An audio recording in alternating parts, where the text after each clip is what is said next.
Chargesheet ਨੂੰ ਲੈ ਕੇ ਸੁਖਬੀਰ ਬਾਦਲ ਦੇ ਇਲਜ਼ਾਮਾਂ ਦੇ ਉੱਤੇ ਸਪੀਕਰ ਕੁਲਤਾਰ ਸੰਧਵਾ ਦਾ ਮੁੜਵਾਂ ਜਵਾਬ। ਨਿਊਜ਼ 18 ਦੇ ਉੱਤੇ ਐਕਸਕਲੂਸਿਵ ਗੱਲਬਾਤ ਦੇ ਵਿੱਚ ਬੋਲੇ, ਜੇ ਸੁਖਬੀਰ ਨੇ ਪੁਲਿਸ ਨੂੰ ਸਹੀ ਕੰਮ ਕਰਨ ਦਿੱਤਾ ਹੁੰਦਾ ਤਾਂ 2015 ਦੇ ਵਿੱਚ ਹੀ ਮਿਲ ਜਾਂਦਾ ਇਨਸਾਫ। ਹੁਣ ਐਸਆਈਟੀ ਨੇ ਬਿਨਾਂ ਕਿਸੇ ਦਬਾਅ ਹੇਠ ਤਿਆਰ ਕੀਤੀ ਹੈ ਚਾਰਜਸ਼ੀਟ।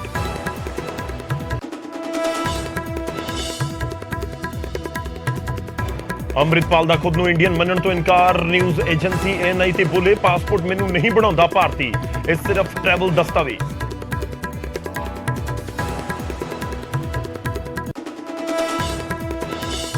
ਕੰਗਣਾ ਰਣੌਤ ਦੇ ਨਾਲ ਡਿਬੇਟ ਕਰਨ ਤੋਂ ਅੰਮ੍ਰਿਤਪਾਲ ਦਾ ਸਾਫ਼ ਇਨਕਾਰ। ਕਿਹਾ ਸਿੱਖ ਮਸਲੇ ਗੰਭੀਰ, ਫਿਲਮੀ ਕਲਾਕਾਰ ਨਾਚ ਅਤੇ ਕੋਮਲ ਕਲਾਵਾਂ ਵਾਲਿਆਂ ਦੇ ਨਾਲ ਨਹੀਂ। ਨਹਿਰੂ, ਗਾਂਧੀ ਤੇ ਪਟੇਲ ਦੇ ਵਾਰਸ ਦੇ ਨਾਲ ਹੋਣੀ ਚਾਹੀਦੀ ਹੈ ਡਿਬੇਟ।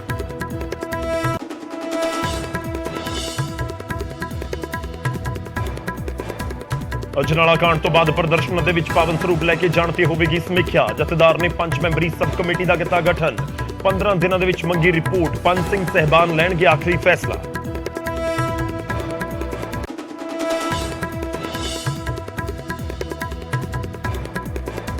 ਅੰਮ੍ਰਿਤਪਾਲ ਤੇ ਸਖਤ ਹੋਈ ਮਾਨ ਸਰਕਾਰ। ਸੀਐਮ ਮਾਨ ਨੇ ਕੀਤਾ ਸਿੱਧਾ ਹਮਲਾ। ਬੋਲੇ, ਗੁਰੂ ਗ੍ਰੰਥ ਸਾਹਿਬ ਜੀ ਨੂੰ ਢਾਲ ਬਣਾਉਣ ਵਾਲੇ ਪੰਜਾਬ ਤੇ ਪੰਜਾਬੀਅਤ ਦੇ ਵਾਰਸ ਨਹੀਂ ਹੋ ਸਕਦੇ।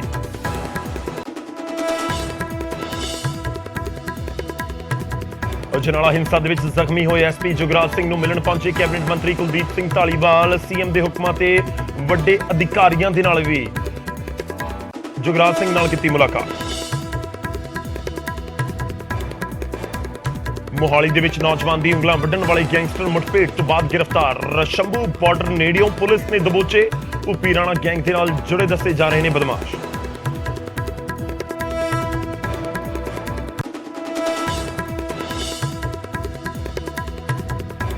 ਪੰਜਾਬ ਦੇ ਥਾਣਿਆਂ ਨੂੰ ਲੈ ਕੇ ਡੀਜੀਪੀ ਦੇ ਸਖਤ ਹੁਕਮ। ਕਿਹਾ ਜ਼ਿਲ੍ਹਾ ਪੁਲਿਸ ਦੀ 50% ਤੈਨਾਤੀ ਹੋਵੇ ਥਾਣਿਆਂ 'ਚ। ਤਮਾਮ ਆਈਜੀ, ਐਸਐਸਪੀ, ਡੀਐਸਪੀ, ਐਸਐਚਓ ਦੇ ਨਾਲ ਹਾਈ ਲੈਵਲ ਮੀਟਿੰਗ ਦੇ ਵਿੱਚ ਡੀਜੀਪੀ ਨੇ ਜਾਰੀ ਕੀਤੇ ਆਦੇਸ਼।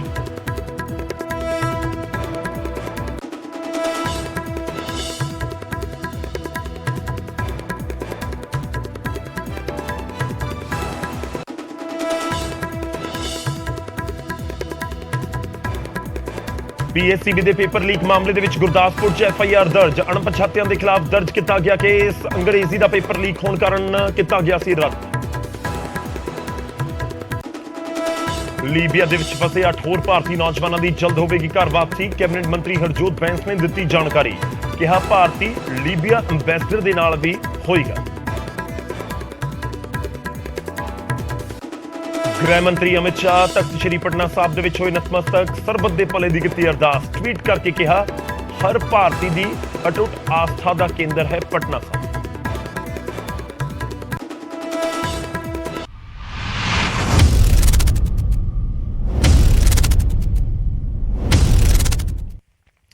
ਸਤਿ ਸ੍ਰੀ ਅਕਾਲ, ਸਵਾਗਤ ਹੈ। ਗੌਰਵ ਸ਼ੁਕਲਾ ਮੈਂ ਹਾਂ ਤੁਹਾਡੇ ਨਾਲ। ਇਸ ਬੁਲੇਟਿਨ ਦਾ ਆਗਾਜ਼ ਕਰਾਂਗੇ ਸਿਆਸੀ ਖਬਰ ਦੇ ਨਾਲ। ਸਵੇਰ ਦੀ ਸ਼ੁਰੂਆਤ ਕਰ ਰਹੇ ਹਾਂ ਕਿਉਂਕਿ ਪੰਜਾਬ ਦੀ ਸਿਆਸੀ ਫਿਜ਼ਾ ਦੇ ਵਿੱਚ ਇਸ ਸਮੇਂ ਜ਼ਿਕਰ ਹੋ ਰਿਹਾ ਹੈ ਐਸਆਈਟੀ ਦਾ। ਇਸ ਸਮੇਂ ਕੋਟਪੁਰਾ ਗੋਲੀकांड ਦਾ ਜ਼ਿਕਰ ਹੋ ਰਿਹਾ ਹੈ ਤੇ ਇਸ ਜ਼ਿਕਰ ਦੇ ਵਿਚਾਲੇ ਸਿਆਸੀ ਬਿਆਨਬਾਜ਼ੀਆਂ ਵੀ।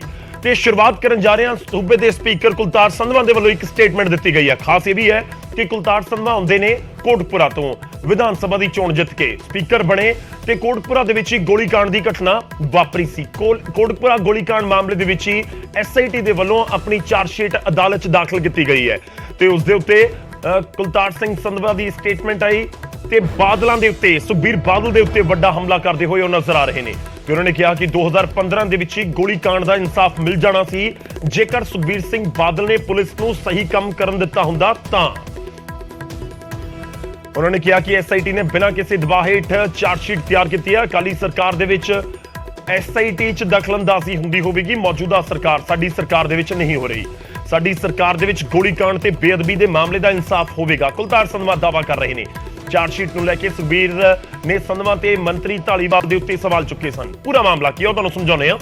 ਦਰਅਸਲ ਐਸਆਈਟੀ ਜਿਹੜੀ ਐਲਕੇ ਯਾਦਵ ਦੀ ਅਗਵਾਈ ਦੇ ਵਿੱਚ ਬਣਾਈ ਗਈ ਕੋਟਪੁਰਾ ਗੋਲੀकांड ਮਾਮਲੇ ਨੂੰ ਲੈ ਕੇ ਐਸਆਈਟੀ ਦੇ ਵੱਲੋਂ ਇੱਕ 7000 ਪੰਨਿਆਂ ਦੀ ਚਾਰਜਸ਼ੀਟ ਦਾਖਲ ਕੀਤੀ ਗਈ ਹੈ ਫਰੀਦਕੋਟ ਅਦਾਲਤ ਦੇ ਵਿੱਚ। ਕੋਟਪੁਰਾ ਗੋਲੀकांड ਮਾਮਲੇ ਦੀ ਜੋ ਜਾਂਚ ਕਰ ਰਹੀ ਸੀ। ਕੋਟਪੁਰਾ ਗੋਲੀकांड ਮਾਮਲਾ 2015 ਦੇ ਵਿੱਚ ਅਕਾਲੀ ਸਰਕਾਰ ਦੇ ਸਮੇਂ ਵਾਪਰਿਆ, ਜਿਸ ਦੇ ਵਿੱਚ ਕੁਝ ਸਿੱਖ ਸੰਗਤ ਦੇ ਲੋਕ ਜ਼ਖਮੀ ਹੋਏ ਸਨ। ਉਸ ਦੀ ਪੂਰੀ ਜਾਂਚ ਚੱਲ ਰਹੀ ਸੀ। ਉਸ 7000 ਪੰਨਿਆਂ ਦੀ ਚਾਰਜਸ਼ੀਟ ਦੇ ਵਿੱਚ ਸੁਖਬੀਰ ਸਿੰਘ ਬਾਦਲ, ਪ੍ਰਕਾਸ਼ ਸਿੰਘ ਬਾਦਲ, ਤਤਕਾਲੀ ਡੀਜੀਪੀ ਸੁਮੇਧ ਸੈਣੀ ਸਣੇ ਕਈ ਵੱਡੇ ਪੁਲਿਸ ਅਫਸਰਾਂ ਦਾ ਨਾਮ ਹੈ, ਉਹਨਾਂ ਨੂੰ ਮੁਲਜ਼ਮ ਬਣਾਇਆ ਗਿਆ ਹੈ।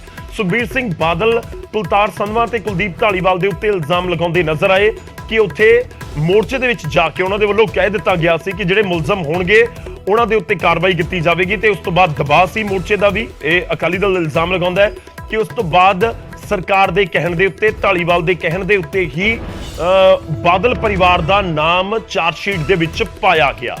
ਉਸ ਦੇ ਉੱਤੇ ਪਲਟਵਾਰ ਕਰ ਰਹੇ ਨੇ ਕੁਲਤਾਰ ਸੰਧਵਾ ਤੇ ਕਹਿ ਰਹੇ ਨੇ ਕਿ ਚਾਰਜਸ਼ੀਟ ਦੇ ਵਿੱਚ ਦਖਲਅੰਦਾਜ਼ੀ ਤੁਹਾਡੀ ਸਰਕਾਰ ਦੇ ਵਿੱਚ ਹੁੰਦੀ ਹੋਵੇਗੀ, ਸਾਡੀ ਸਰਕਾਰ ਦੇ ਵਿੱਚ ਨਹੀਂ। ਕੀ ਕੁਝ ਕਿਹਾ ਹੈ ਕੁਲਤਾਰ ਸੰਧਵਾ ਨੇ, ਐਕਸਕਲੂਸਿਵ ਗੱਲਬਾਤ ਕੀਤੀ ਹੈ ਨਿਊਜ਼ 18 ਦੇ ਨਾਲ, ਸੁਣਵਾਉਂਦੇ ਹਾਂ ਤੁਹਾਨੂੰ।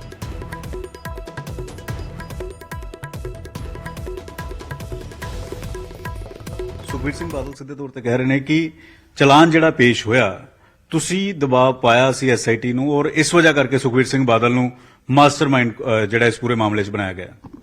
ਦੇਖੋ, ਬੜੀ ਮੰਦਭਾਗੀ ਗੱਲ ਹੈ ਕਿ ਜੇ ਕਿਤੇ 2015 ਦੇ ਵਿੱਚ ਜਦੋਂ ਸੁਖਬੀਰ ਸਿੰਘ ਬਾਦਲ ਡਿਪਟੀ ਮੁੱਖ ਮੰਤਰੀ ਸੀ, ਹੋਮ ਮਿਨਿਸਟਰ ਸੀ, ਜੇ ਉਦੋਂ ਹੀ ਇਹਨਾਂ ਨੇ ਸਹੀ ਕੰਮ ਕੀਤਾ ਹੁੰਦਾ, ਪੁਲਿਸ ਨੂੰ ਸਹੀ ਕੰਮ ਕਰਨ ਦਿੱਤਾ ਹੁੰਦਾ, ਇਨਵੈਸਟੀਗੇਸ਼ਨ ਏਜੰਸੀਆਂ ਨੂੰ ਸਹੀ ਕੰਮ ਕਰਨ ਦਿੱਤਾ ਹੁੰਦਾ, ਤਾਂ ਇੰਨਾ ਦੁਖਾਂਤ ਪੰਜਾਬ ਦੇ ਵਿੱਚ ਆਉਣਾ ਹੀ ਨਹੀਂ ਸੀ, ਹੋਣਾ ਹੀ ਨਹੀਂ ਸੀ। ਗੁਰੂ, ਸਾਡਾ ਗੁਰੂ ਪੰਜਾਬ ਦੇ ਵਿੱਚ ਜਿੱਥੇ ਸਾਡੀ ਆਪਦੀ ਸਰਕਾਰ ਹੋਵੇ ਉੱਥੇ ਗਲੀਆਂ 'ਚ ਰੋਲਿਆ ਜਾਵੇ, ਫਿਰ ਸੰਗਤ ਨੂੰ ਇਨਸਾਫ ਮੰਗਦਿਆਂ ਤੇ ਤੁਸੀਂ ਗੰਦੇ ਪਾਣੀ ਦੇ ਵਿਛਾੜਾਂ ਕਰੋ, ਗੋਲੀਆਂ ਚਲਾਓ, ਤੁਸੀਂ ਲੰਗਰ ਵਰਤਾਉਂਦਿਆਂ ਨੂੰ ਸ਼ਹੀਦ ਕਰੋ, ਮੁੜ ਕੇ ਉਹਨਾਂ ਨੂੰ ਹੀ ਦੋਸ਼ੀ ਦਿਖਾਓ। ਮਤਲਬ ਬਾਦਲ ਸਾਹਿਬ ਦੇ ਸਮੇਂ ਤਾਂ ਹੋ ਸਕਦਾ ਵੀ ਗੁਰੂ ਗ੍ਰੰਥ ਸਾਹਿਬ ਮਹਾਰਾਜ ਜੀ ਦਾ ਜਾਂ ਸਿੱਖ ਪੰਥ ਦੇ ਮਸਲਿਆਂ ਤੇ ਦਖਲਅੰਦਾਜ਼ੀ ਹੁੰਦੀ ਹੋਵੇ ਸਰਕਾਰ ਦੇ ਵਿੱਚ, ਪੁਲਿਸ ਦੇ ਵਿੱਚ, ਇਨਵੈਸਟੀਗੇਸ਼ਨ ਏਜੰਸੀਆਂ ਦੇ ਵਿੱਚ, ਲੇਕਿਨ ਸਰਦਾਰ ਭਗਵੰਤ ਮਾਨ ਦੀ ਹੋਰਾਂ ਦੀ ਸਰਕਾਰ ਦੇ ਵਿੱਚ ਇਸ ਤਰ੍ਹਾਂ ਦੀ ਕੋਈ ਦਖਲਅੰਦਾਜ਼ੀ ਨਹੀਂ। ਭਗਵੰਤ ਮਾਨ ਜੀ ਨੇ ਸਿਰਫ ਇੰਨਾ ਹੀ ਕੀਤਾ ਵੀ ਉਹਨਾਂ ਨੇ ਇਨਵੈਸਟੀਗੇਸ਼ਨ ਏਜੰਸੀਆਂ ਨੂੰ ਸਹੀ ਕੰਮ ਕਰਨ ਦਿੱਤਾ, ਸਿਰਫ ਇੰਨੀ ਗੱਲ ਹੀ ਹੈ। ਬਾਕੀ ਦੁੱਧ ਦਾ ਦੁੱਧ, ਪਾਣੀ ਦਾ ਪਾਣੀ ਸੰਗਤ ਦੇ ਸਾਹਮਣੇ ਹੋ ਜਾਣਾ। ਲੇਕਿਨ ਤੁਸੀਂ ਮਿਲ ਕੇ ਆਏ ਸੀ ਪ੍ਰਦਰਸ਼ਨਕਾਰੀਆਂ ਨੂੰ, ਤੁਸੀਂ ਕਿਹਾ ਸੀ ਕਿ ਜਲਦ ਤੋਂ ਜਲਦ ਇਹ ਮਾਮਲਾ ਸੋਲਵ ਹੋਏਗਾ।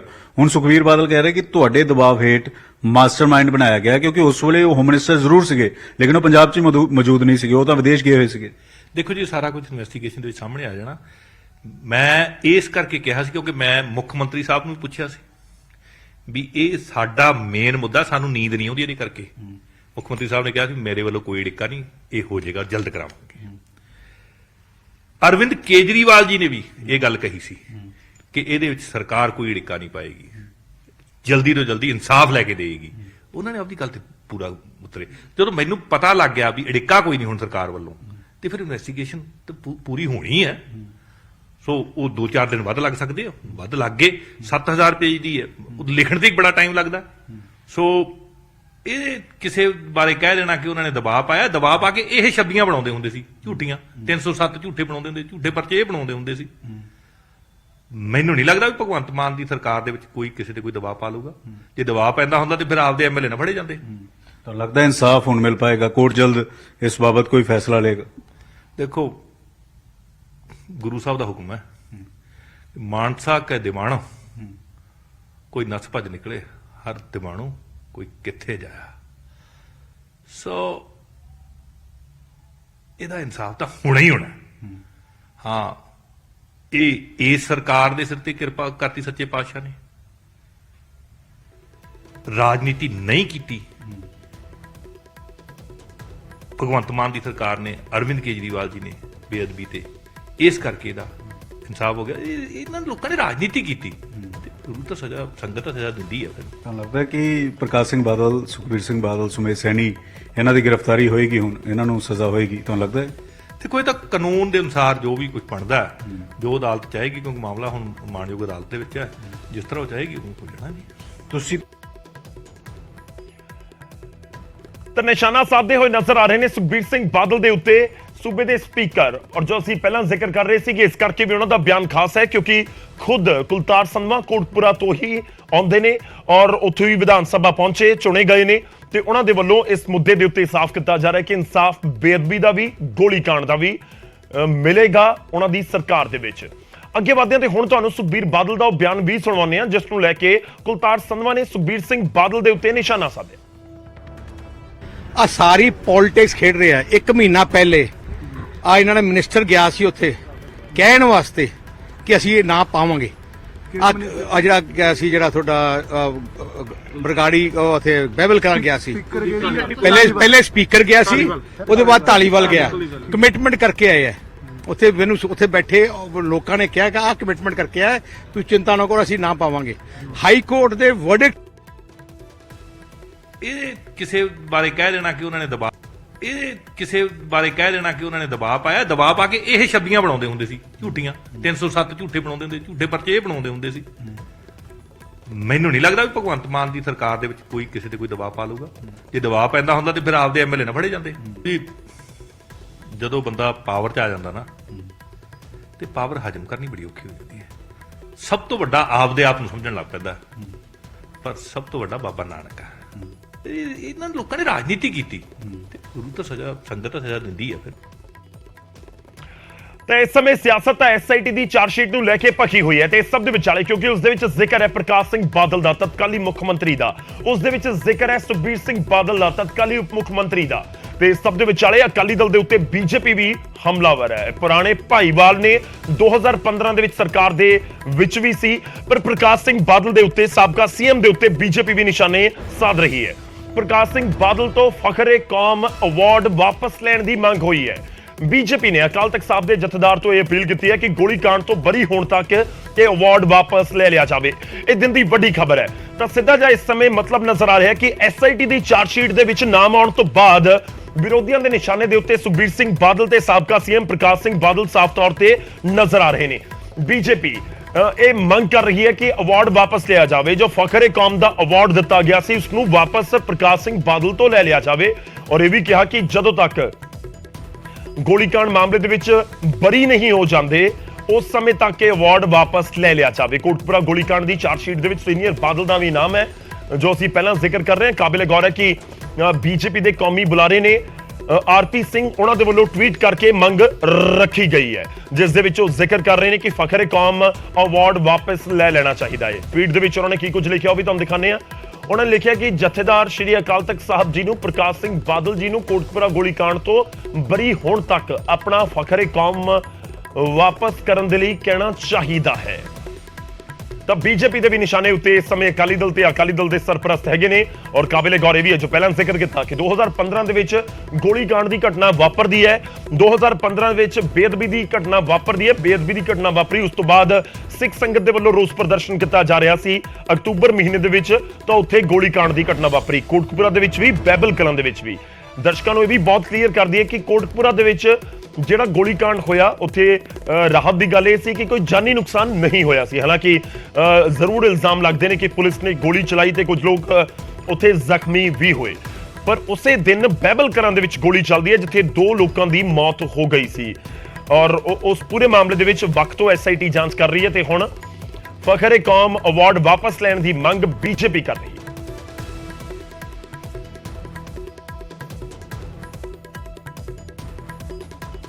ਹੁਣ ਅੱਗੇ ਵਧਦੇ ਤੇ ਗੱਲ ਹੋਵੇਗੀ ਅੰਮ੍ਰਿਤਪਾਲ ਦੀ। ਸੂਬੇ ਦੇ ਵਿੱਚ ਜੇ ਐਸਆਈਟੀ ਦੀ ਚਾਰਜਸ਼ੀਟ ਦੀ ਚਰਚਾ ਹੈ ਤਾਂ ਚਰਚਾ ਅੰਮ੍ਰਿਤਪਾਲ ਸਿੰਘ ਦੀ ਵੀ ਖੂਬ ਹੁੰਦੀ ਹੋਈ ਨਜ਼ਰ ਆ ਰਹੀ ਹੈ, ਔਰ ਇਸ ਵਿਚਾਲੇ ਅੰਮ੍ਰਿਤਪਾਲ ਦੀਆਂ ਸਟੇਟਮੈਂਟਸ ਵਿਵਾਦਾਂ ਦੇ ਨਾਲ ਭਰੀਆਂ ਜਾਰੀ ਨੇ, ਜੋ ਦਿੱਤੀਆਂ ਜਾ ਰਹੀਆਂ ਨੇ ਅੰਮ੍ਰਿਤਪਾਲ ਸਿੰਘ ਦੇ ਵੱਲੋਂ। ਅੰਮ੍ਰਿਤਪਾਲ ਸਿੰਘ ਨੇ ਇੱਕ ਵਾਰ ਫਿਰ ਤੋਂ ਇੱਕ ਬਿਆਨ ਦਿੱਤਾ ਜੋ ਖੂਬ ਚਰਚਾ ਦੇ ਵਿੱਚ ਹੈ, ਤੇ ਬਿਆਨ ਦਿੱਤਾ ਗਿਆ ਕਿ ਉਹ ਖੁਦ ਨੂੰ ਭਾਰਤੀ ਮੰਨਦਾ ਹੀ ਨਹੀਂ। ਸਕਰੀਨ ਦੇ ਉੱਤੇ ਬ੍ਰੇਕਿੰਗ ਆਏਗੀ ਅੰਮ੍ਰਿਤਪਾਲ ਦੇ ਨਾਲ ਜੁੜੀ ਹੋਈ। ਅੰਮ੍ਰਿਤਪਾਲ ਤੋਂ ਜਦੋਂ ਸਵਾਲ ਕੀਤਾ ਗਿਆ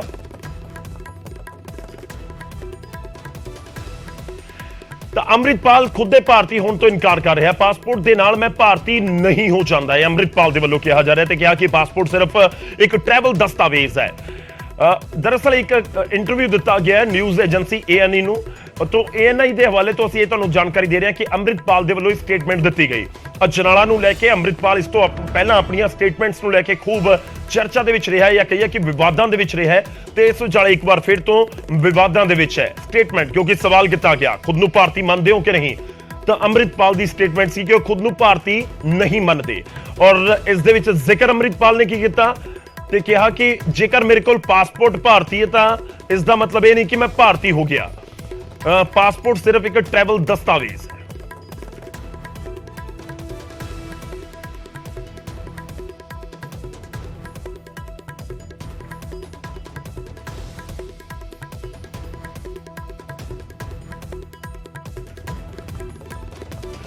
ਅੰਮ੍ਰਿਤਪਾਲ ਦਾ ਜ਼ਿਕਰ ਹੋ ਰਿਹਾ, ਪਰ ਅੰਮ੍ਰਿਤਪਾਲ ਨੂੰ ਚੈਲੰਜ ਕੀਤਾ ਗਿਆ ਡਿਬੇਟ ਦਾ ਖਾਲਿਸਤਾਨ ਦੇ ਮੁੱਦੇ ਦੇ ਉੱਤੇ ਕੰਗਨਾ ਰਣੌਤ ਦੇ ਵੱਲੋਂ, ਤੇ ਅੰਮ੍ਰਿਤਪਾਲ ਨੇ ਕੰਗਨਾ ਦੇ ਚੈਲੰਜ ਦੇ ਉੱਤੇ ਡਿਬੇਟ ਕਰਨ ਤੋਂ ਸਾਫ਼ ਇਨਕਾਰ ਕਰ ਦਿੱਤਾ ਹੈ। ਇਹ ਵੀ ਦਿਨ ਦੀ ਵੱਡੀ ਖਬਰ ਜ਼ਰੂਰ ਹੈ। ਅੰਮ੍ਰਿਤਪਾਲ ਦੇ ਵੱਲੋਂ ਕਿਹਾ ਗਿਆ ਕਿ ਖਾਲਿਸਤਾਨ ਇੱਕ ਗੰਭੀਰ ਮਸਲਾ ਹੈ ਤੇ ਗੰਭੀਰ ਚਰਚਾ ਇਸ ਦੇ ਉੱਤੇ ਹੋਣੀ ਚਾਹੀਦੀ ਹੈ। 1947 ਦੇ ਵਿੱਚ ਨਹਿਰੂ ਪਟੇਲ ਵਰਗੇ ਆਗੂਆਂ ਦੇ ਨਾਲ ਵਾਅਦੇ ਹੋਏ, ਜੇ ਵਾਅਦੇ ਮਧੂਬਾਲਾ ਜਾਂ ਨਰਗਿਸ ਦੇ ਨਾਲ ਹੋਏ ਹੁੰਦੇ ਤਾਂ ਕੰਗਨਾ ਦੇ ਨਾਲ ਗੱਲ ਕੀਤੀ ਜਾਂਦੀ। ਫਿਲਮੀ ਅਦਾਕਾਰਾਂ ਕੋਮਲ ਕਲਾਮਾਂ ਵਾਲਿਆਂ ਦੇ ਨਾਲ ਚਰਚਾ ਨਹੀਂ ਹੋ ਸਕਦੀ। ਇਹ ਟਿੱਪਣੀ ਕੀਤੀ ਗਈ ਹੈ ਅੰਮ੍ਰਿਤਪਾਲ ਸਿੰਘ ਦੇ ਵੱਲੋਂ। ਤੇ ਅੰਮ੍ਰਿਤਪਾਲ ਸਿੰਘ ਦੇ ਵੱਲੋਂ ਇਹ ਵੀ ਕਿਹਾ ਗਿਆ ਕਿ ਸਿੱਖ ਮਸਲੇ ਨਹਿਰੂ ਗਾਂਧੀ ਪਟੇਲ ਦੇ ਵਾਰਸਾਂ ਦੇ ਨਾਲ ਹੀ ਵਿਚਾਰੇ ਜਾਣਗੇ। ਕਾਬਲੇ ਗੌਰ ਹੈ ਕਿ ਕੰਗਨਾ ਰਣੌਤ ਨੇ ਇੱਕ ਵਾਰ ਫਿਰ ਤੋਂ ਟਵੀਟ ਕਰਕੇ ਇਸ ਮੁੱਦੇ ਦੇ ਉੱਤੇ ਜ਼ਿਕਰ ਕੀਤਾ ਸੀ ਤੇ ਕਿਹਾ ਸੀ ਕਿ ਅੰਮ੍ਰਿਤਪਾਲ ਖਾਲਿਸਤਾਨ ਤੇ ਡਿਬੇਟ ਕਰਨ ਦਾ ਚੈਲੰਜ ਕਰਦਾ ਹੈ ਤੇ ਹੁਣ ਤੱਕ ਉਸ ਨੂੰ ਕਿਸੇ ਨੇ ਚੈਲੰਜ ਨਹੀਂ ਦਿੱਤਾ। ਤੇ ਡਿਬੇਟ ਦੇ ਵਿੱਚ ਟਵੀਟ ਦੇ ਵਿੱਚ ਕਿਹਾ ਗਿਆ ਸੀ ਕਿ ਮੈਂ ਡਿਬੇਟ ਕਰਨ ਦੇ ਲਈ ਤਿਆਰ ਹਾਂ ਜੇਕਰ ਮੈਨੂੰ ਖਾਲਿਸਤਾਨੀ ਗੋਲੀ ਨਾ ਮਾਰ ਦੇਣ। ਤਾਂ ਉਸ ਦੇ ਉੱਤੇ ਰਿਪਲਾਈ ਕਰ ਰਹੇ ਨੇ ਅੰਮ੍ਰਿਤਪਾਲ।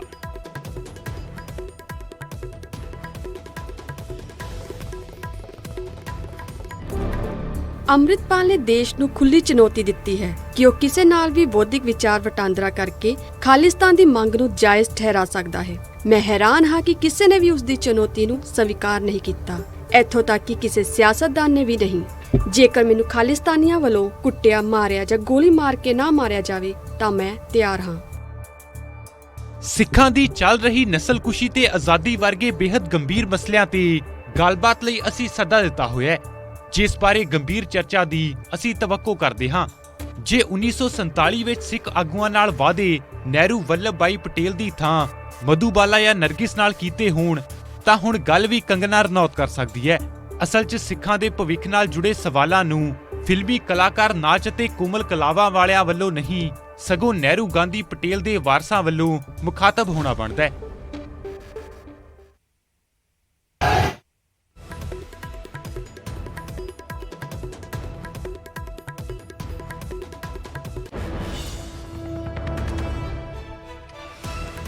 ਤਾਂ ਕੰਗਨਾ ਰਣੌਤ ਦੇ ਵੱਲੋਂ ਚੈਲੰਜ ਕੀਤਾ ਗਿਆ ਤਾਂ ਉਸ ਦੇ ਉੱਤੇ ਅੰਮ੍ਰਿਤਪਾਲ ਦੇ ਵੱਲੋਂ ਸਾਫ਼ ਕਹਿ ਦਿੱਤਾ ਗਿਆ ਕਿ ਜਿਹੜੇ ਨਹਿਰੂ ਪਟੇਲ ਦੇ ਵਾਰਸ ਨੇ, ਯਾਨੀ ਕਿ ਜਿਹੜੇ ਸਿਆਸਤਦਾਨ ਉਸ ਸਮੇਂ ਸੀ, ਜਿਹੜੇ ਸਿਆਸਤਦਾਨ ਇਸ ਸਮੇਂ ਨੇ, ਉਹਨਾਂ ਦੇ ਨਾਲ ਹੀ ਗੱਲ ਕੀਤੀ ਜਾ ਸਕਦੀ ਹੈ।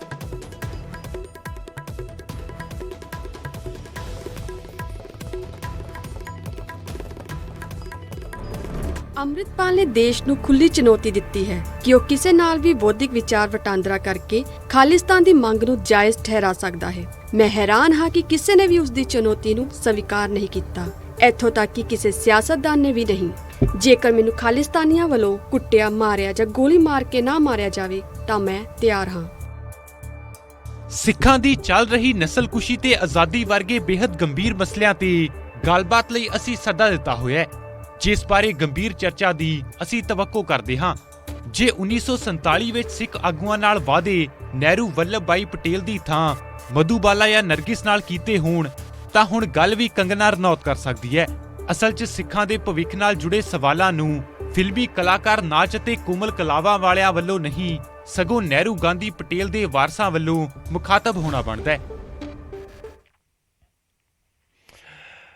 ਤਾਂ ਅੰਮ੍ਰਿਤਪਾਲ ਸਾਫ਼ ਤੌਰ ਤੇ ਕਹਿ ਰਿਹਾ ਕਿ ਕੰਗਨਾ ਰਣੌਤ ਦੇ ਨਾਲ ਤਾਂ ਡਿਬੇਟ ਨਹੀਂ ਹੋਏਗੀ। ਬਕਾਇਦਾ ਇੱਕ ਲਿਖਤੀ ਬਿਆਨ ਵੀ ਜਾਰੀ ਕਰ ਦਿੱਤਾ ਗਿਆ।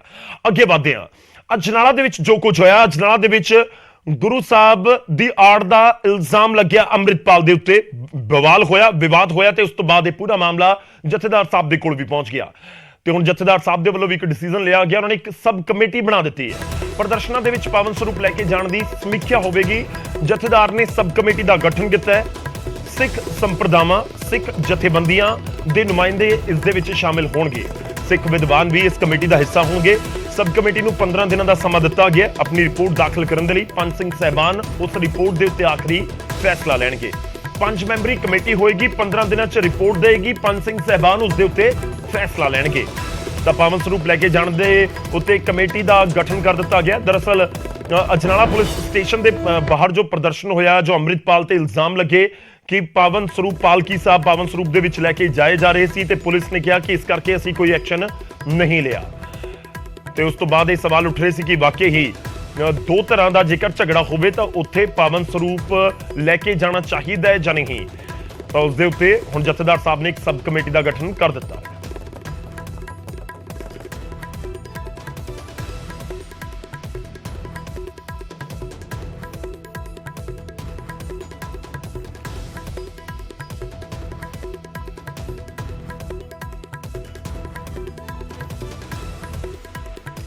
ਇਸ ਵਿਚਾਲੇ ਅੱਗੇ ਵਧਦੇ ਅੰਮ੍ਰਿਤਪਾਲ ਦੇ ਉੱਤੇ ਸਖਤੀ ਦੇ ਵੀ ਰੌਂਦ ਦੇ ਵਿੱਚ ਨਜ਼ਰ ਆ ਰਹੀ ਹੈ ਇਸ ਸਮੇਂ ਸੂਬੇ ਦੀ ਸਰਕਾਰ।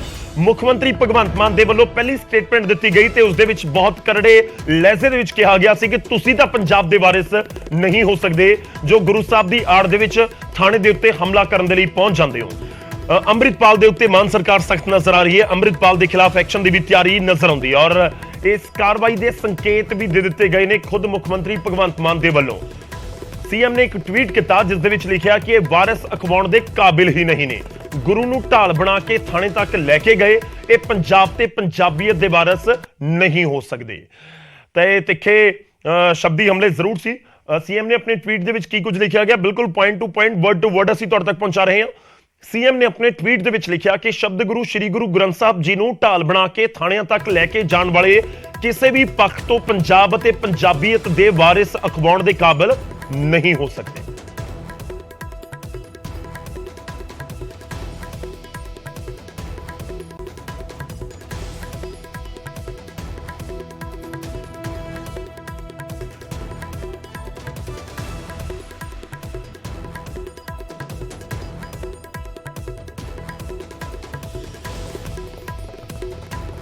हेडलाइंस प्रेजेंटेड बाय पेट सफा आयुर्वेदिक चूर्ण, पेट सफा तो हर रोग दफा।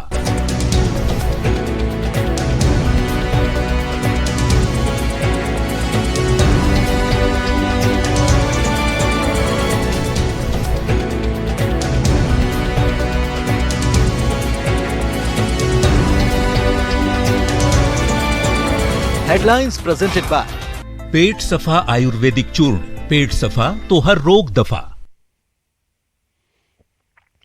ਹੁਣ ਅੱਗੇ ਵਧਦੇ ਤੇ ਅਜਨਾਲਾ ਹਿੰਸਾ ਦੇ ਨਾਲ ਹੀ ਜੁੜੀ ਖਬਰ ਹੈ ਉਸ ਦਾ ਰੁਖ ਕਰਾਂਗੇ। ਅਜਨਾਲਾ ਹਿੰਸਾ ਦੇ ਵਿੱਚ ਜ਼ਖਮੀ ਹੋਏ ਸਾਬਕਾ ਹਾਕੀ ਖਿਡਾਰੀ ਤੇ ਐਸਪੀ ਜੁਗਰਾਜ ਸਿੰਘ ਨੂੰ ਸਰਕਾਰ ਦੇ ਮੰਤਰੀ ਤੇ ਵਿਰੋਧੀ ਧਿਰਾਂ ਦੇ ਲੀਡਰ ਮਿਲਣ ਪਹੁੰਚ ਗਏ। ਕੈਬਨਿਟ ਮੰਤਰੀ ਕੁਲਦੀਪ ਧਾਲੀਵਾਲ ਮਿਲੇ, ਕੈਬਨਿਟ ਮੰਤਰੀ ਇੰਦਰਬੀਰ ਸਿੰਘ ਨਿੱਜਰ ਮਿਲੇ ਤੇ ਸਾਬਕਾ ਕੈਬਨਿਟ ਮੰਤਰੀ ਬਿਕਰਮ ਸਿੰਘ ਮਜੀਠੀਆ ਮਿਲੇ। ਐਸਪੀ ਜੁਗਰਾਜ ਸਿੰਘ ਦੇ ਨਾਲ ਮੁਲਾਕਾਤ ਕੀਤੀ, ਉਹਨਾਂ ਦੀ ਸਿਹਤ ਦਾ ਹਾਲ ਚਾਲ ਜਾਣਿਆ। ਮੁੱਖ ਮੰਤਰੀ ਮਾਨ ਦੇ ਹੁਕਮਾਂ ਦੇ ਉੱਤੇ ਸੀਨੀਅਰ ਪੁਲਿਸ ਅਫਸਰਾਂ ਨੇ ਵੀ ਜੁਗਰਾਜ ਸਿੰਘ ਦੇ ਨਾਲ ਮੁਲਾਕਾਤ ਕੀਤੀ।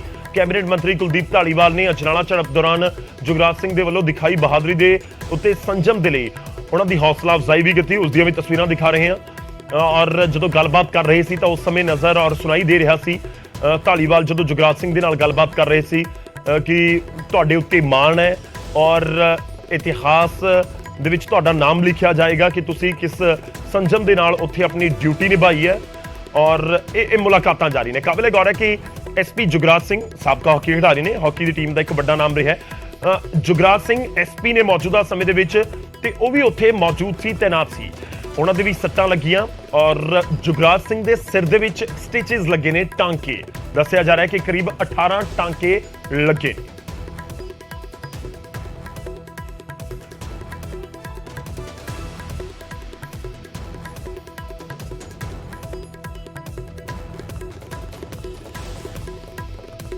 ਹੁਣ ਅੱਗੇ ਵਧਦੇ ਅਗਲੀ ਖਬਰ ਦਾ ਰੁਖ ਕਰਦੇ ਹਾਂ। ਇੱਕ ਵੀਡੀਓ ਸ਼ਾਇਦ ਤੁਸੀਂ ਆਪਣੇ ਸੋਸ਼ਲ ਮੀਡੀਆ ਪਲੇਟਫਾਰਮ ਦੇ ਉੱਤੇ ਆਪਣੇ WhatsApp ਦੇ ਉੱਤੇ ਦੇਖੀ ਹੋਏਗੀ ਜਿਸ ਦੇ ਵਿੱਚ ਇੱਕ ਸ਼ਖਸ ਦੀਆਂ ਸਾਰੀਆਂ ਉਂਗਲਾਂ ਦਾਤਰ ਦੇ ਨਾਲ ਕੱਟ ਦਿੱਤੀਆਂ ਗਈਆਂ ਸੀ। ਉਸ ਮਾਮਲੇ 'ਚ ਐਕਸ਼ਨ ਹੋਇਆ। ਮਾਮਲੇ 'ਚ ਐਕਸ਼ਨ ਇਹ ਹੋਇਆ ਕਿ ਉਹਨਾਂ ਬਦਮਾਸ਼ਾਂ ਨੂੰ, ਗੈਂਗਸਟਰਾਂ ਨੂੰ ਕਾਬੂ ਕਰ ਲਿਆ ਗਿਆ ਮੁਹਾਲੀ ਦੀ CIA ਟੀਮ ਦੇ ਵੱਲੋਂ।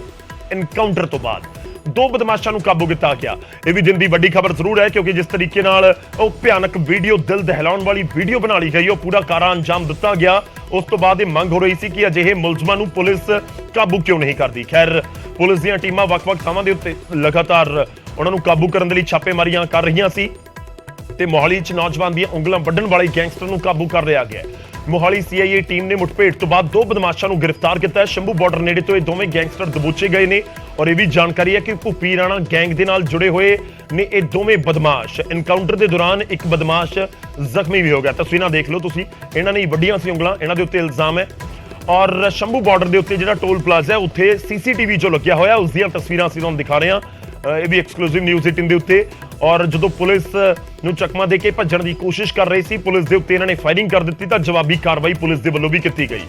ਔਰ ਜਾਣਕਾਰੀ ਹੈ ਕਿ ਇੱਕ ਜਿਹੜਾ ਇਹ ਬਦਮਾਸ਼ ਹੈ ਉਸ ਦੇ ਪੈਰ ਦੇ ਵਿੱਚ ਗੋਲੀ ਦਾ ਛर्रा ਵੀ ਲੱਗਿਆ ਤੇ ਉਸ ਤੋਂ ਬਾਅਦ ਉਸ ਦੋਵਾਂ ਨੂੰ ਕਾਬੂ ਕਰ ਲਿਆ ਗਿਆ, ਹਸਪਤਾਲ ਦੇ ਵਿੱਚ ਦਾਖਲ ਕਰਵਾਇਆ ਗਿਆ।